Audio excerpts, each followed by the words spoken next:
Hey there, it's Jerome Stone, and this is part 3 in our series of videos on helping you to learn how to meditate and how to use meditation at work and mindfulness as a way to decrease stress that you experience and show up more present at the bedside.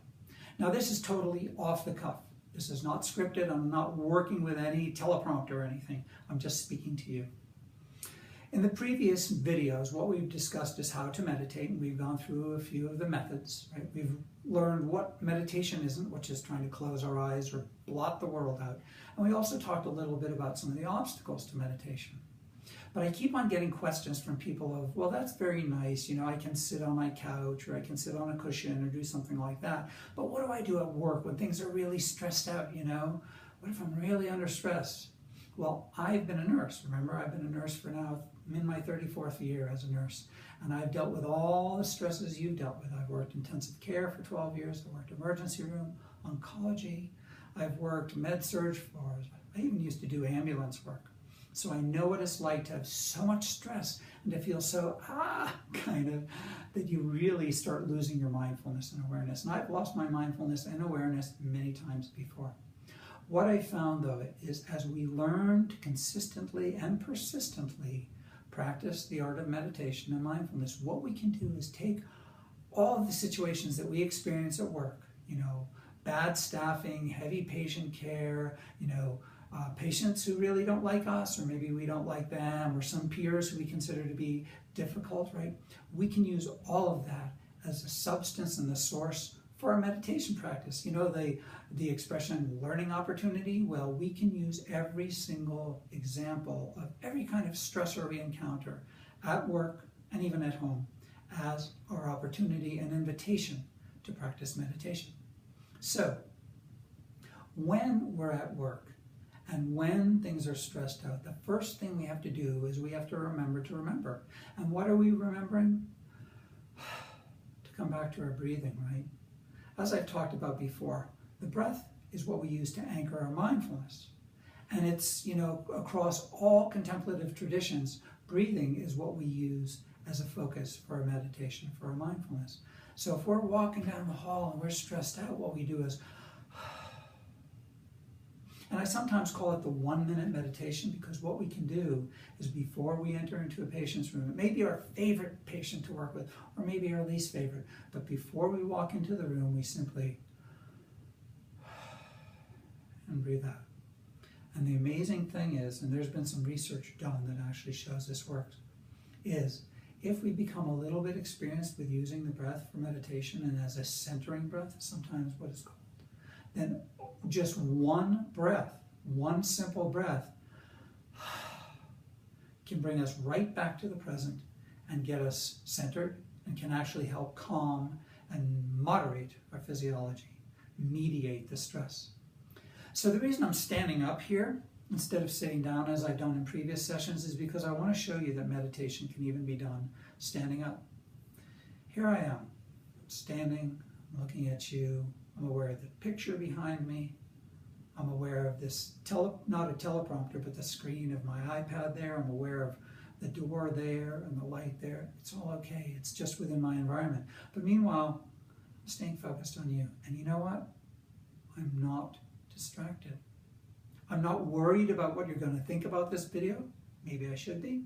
I'm not worried about what I'm going to say. Maybe I should be.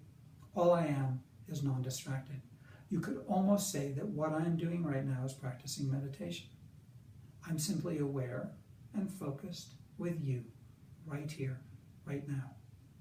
And when you think about it, if you can bring that kind of focus to your work, then suppose it's 9 in the morning and you haven't passed your meds, or you have one heavy patient who's demanding all of your attention and everything's kind of starting to go crazy in your mind.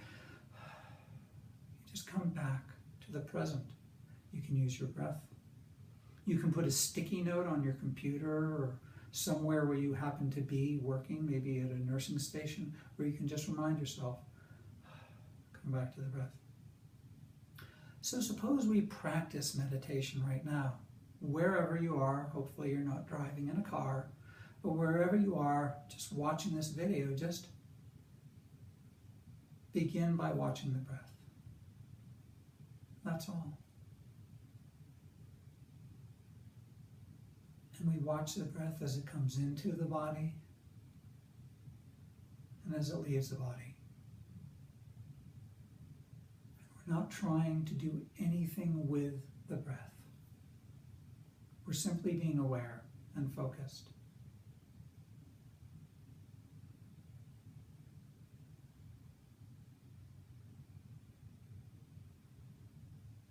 See, it's amazing because as we learn to do this more, we really can get to the point where we can use what we learn at home in a formal practice. And by the way, I do really always recommend doing a formal practice. It's like strengthening the muscle. You wouldn't go out and run a marathon without training.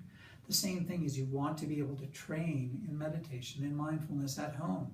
So when you have to use it, whether at work or at home or out shopping or whatever, you have that tool and you've exercised your meditation muscle. So simply dropping into the present right now. Am I meditating? You could say that. Again, I'm not distracted.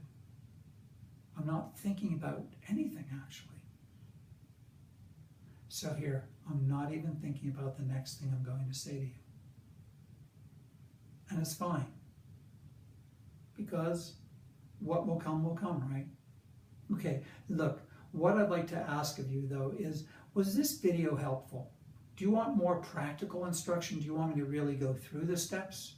Or are these weekly videos working for you? Please let me know, because I want to know that what I'm doing is working for you and serving you. And ultimately what I want to do is put together an entire video series that you can sit and look at and watch anytime. And there may be longer videos than these, but a series where you can watch anytime, anywhere, even at work, even on your smartphone, or even on your work computer or on an iPad, where you can just ground yourself in these practices. I'm doing this for you. And so what I'd like to ask you to do for me is let me know what works, what is working, what might not work, and anything else that you need to know. All right, have a great day, have a mindful day, and may all the great work that you do benefit infinite numbers of your patients.